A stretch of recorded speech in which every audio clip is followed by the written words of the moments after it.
Now we saw the OnePlus 12. It was a really impressive device for the specifications and the features that it offers. It's got a really good build quality, and it also has a really good camera setup with the Hasselblad cameras being really well tuned this time around. What we are looking at today is the OnePlus 12R, a more affordable option from OnePlus, but it's actually really feature packed. So let's quickly talk about this device and see whether or not this will be a better option for you. Now, the prices for this phone start at $39,999, and that is for a lesser variant, but you can pick a higher variant and it goes up to 46,000 rupees approximately. You do have two color options. An icy blue, the one that we have, is a glossy finish, but there's also a gray which does have a textured, almost like a matte finish that you can also pick up. Build and design wise, this phone is very similar to the OnePlus 12, and that's been the case with the R series devices. But what's also great is that the display is almost identical, with a 6.78-inch display going up to 4500 nits of peak brightness. It's a Pro XDR AMOLED display with LTPO4, so you get 1 Hz to 120 Hz of refresh rate as well. And that is variable based on what's playing on the screen. Whether it's the always on display or whether it's content you're consuming, it'll automatically jump between those refresh rates. On the front is also Corning Gorilla Glass Victus 2, which again is similar to the OnePlus 12. In terms of water resistance, also this phone has IP64 and not IP68, which none of the phones have in the OnePlus series, and it's a little bit of a letdown. So you want to keep this phone as far away from water as possible. It will prevent a few splashes and rain, but nothing beyond that. Now, what's great about this phone is what's powering it. It's got the Snapdragon 8 Gen 2 chip on the inside, which makes it about a year old in terms of flagship performance, but almost half the price in terms of current flagships. It's also cheaper than the OnePlus 11 and the 11T, so makes it a more viable option for a lot of people. This is basically a flagship phone packaged as a slightly more affordable device. At 40,000 rupees, it's still not the most affordable device, but it is a better option for those who don't want to jump in all the way to the 70s and the 80s, and you can easily get one for 40,000 rupees with all of the features and mostly all the same spec set as the main flagship of this year. Now you get two RAM options with storage options, so an 8GB variant with 128GB of storage and a 16GB variant with 256GB of storage. The RAM on this is LPDDR5X, so basically really fast, and you also have UFS 4.0 storage, which is also basically very fast. And you also have inbuilt RAM expansion that goes up to 12GB. So you can actually pick up the lesser RAM variant if you're not going to be putting it through a lot of tasks. And again, if you don't want the extra storage, you can save about 6,000 rupees, and you can bump up the RAM internally and get some of that storage to convert into RAM, which will help in day-to-day performance, improve the effectiveness of the operating system. Speaking of which, OnePlus's Oxygen OS that is being sold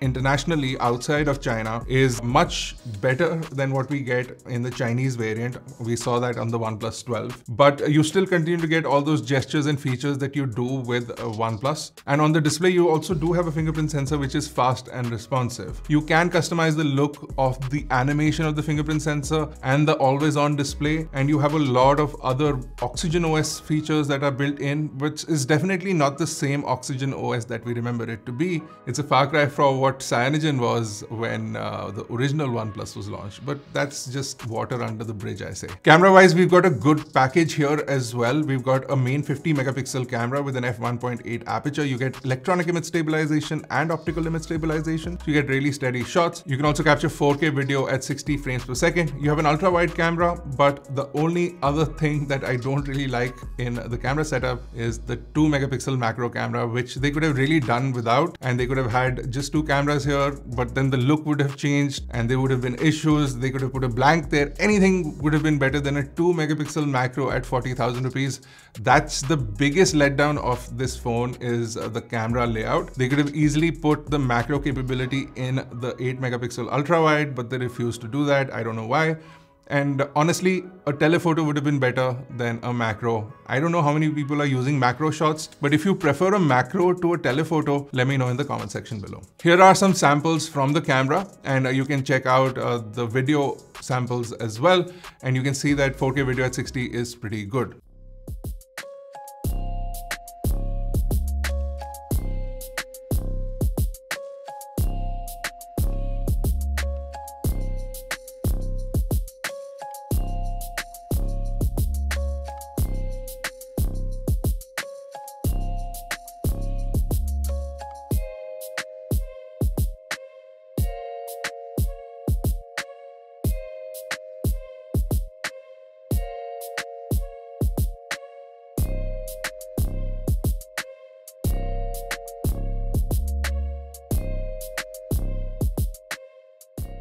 The front-facing camera is a 16 megapixel camera with an f2.4, and you do have electronic image stabilization, and here are some samples from the front-facing camera as well.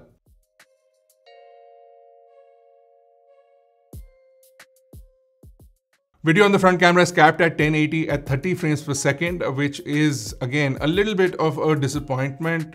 At least 60 FPS would have been nice, and 4K would have been awesome, and the chipset can clearly do it. It's a Snapdragon 8 Gen 2.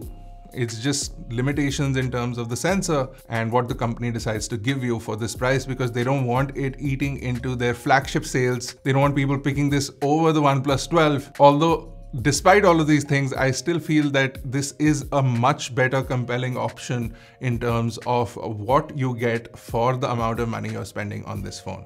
For connectivity, you get Wi-Fi 7 and Bluetooth 5.3 and a whole bunch of 5G bands. We list them on the screen for you now. In terms of charging and battery life, you have 5500 milliamp hour battery, and it does support 100 watt of SuperVOOC charging. The charger is included in the box, which is fantastic. And the phone does offer up pretty impressive battery in itself. You can easily go into 2 days of use without any issues. You'll get easily 5 to 6 hours of screen on time on heavy usage, which is impressive. We didn't find the phone heating up at all. It does tend to get warm from around the camera area, but nothing that would warrant excitement or exclamation.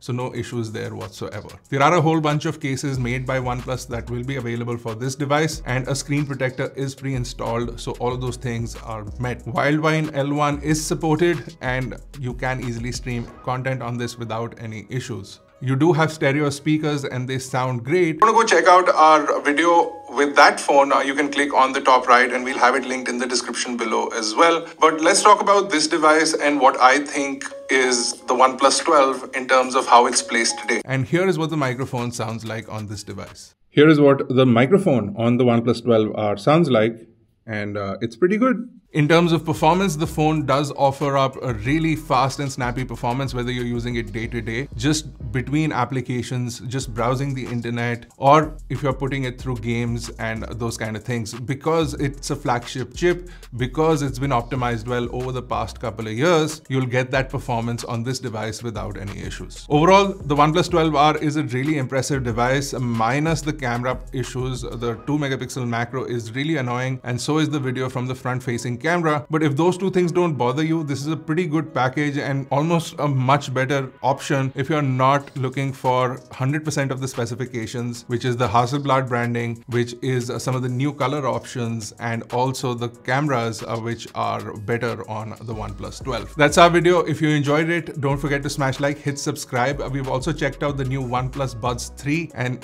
those impressed us a lot as well. So you can go check out that video. We'll have it linked in the description below. And I'll see you guys in the next one.